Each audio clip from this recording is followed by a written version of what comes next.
হচ্ছে গিয়ে নৌকা বাওয়ার চেষ্টা করতেছি। তো আমাকে একজনে ইনস্ট্রাক্ট দিতেছে, শিখাইতেছে আসলে কেমনে নৌকা বাইতে হয়।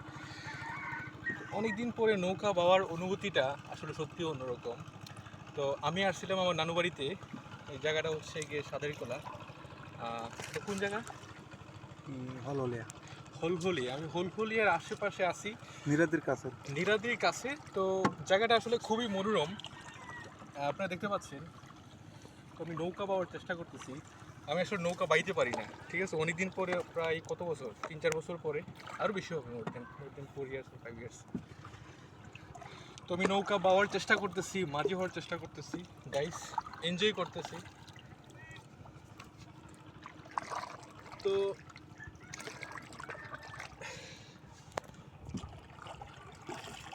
একটা গান গাওয়ার ইচ্ছে করতেছে, কিন্তু আমি তো গান গাইতে পারি না। একটা গান ধরেছে। না ভাই, আমি গান করতে পারি না। এখন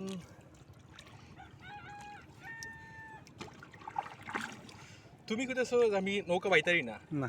আচ্ছা ঠিক আছে। তো চ্যালেঞ্জ, আমি হচ্ছে গিয়ে তোমার পারে নিবো এখন। ঠিক আছে, চ্যালেঞ্জ চ্যালেঞ্জ। Challenge accepted. হ্যাঁ, তো গাইস, একটা চ্যালেঞ্জ হয়ে গেছে বরাবর। আমি এখন নৌকা নিয়ে একবারে বরাবর পারে যাব। বিশ্বাস করতে পারতেছে না যে আমি আসলে চ্যালেঞ্জ চ্যালেঞ্জ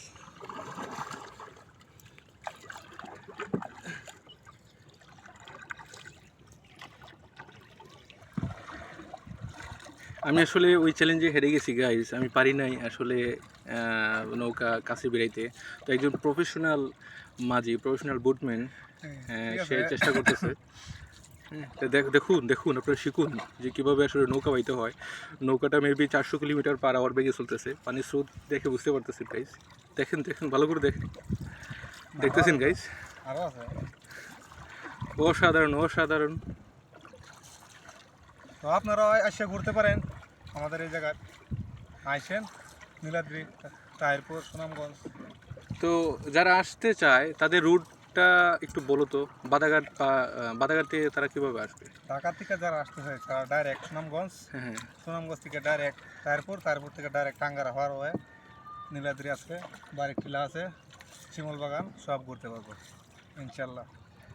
যারা আইবেন তারা আসতে পারেন।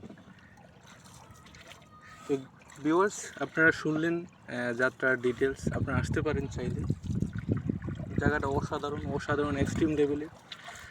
আমি প্রমিস করছি আপনারা আসলে এনজয় করবেন, রিয়েলি এনজয় করবেন। তো এই পর্যন্তই। আসলে মাঝিটা অনেক পরিশ্রমী, দেখতে পাচ্ছেন, অনেক পরিশ্রমী। টাটা।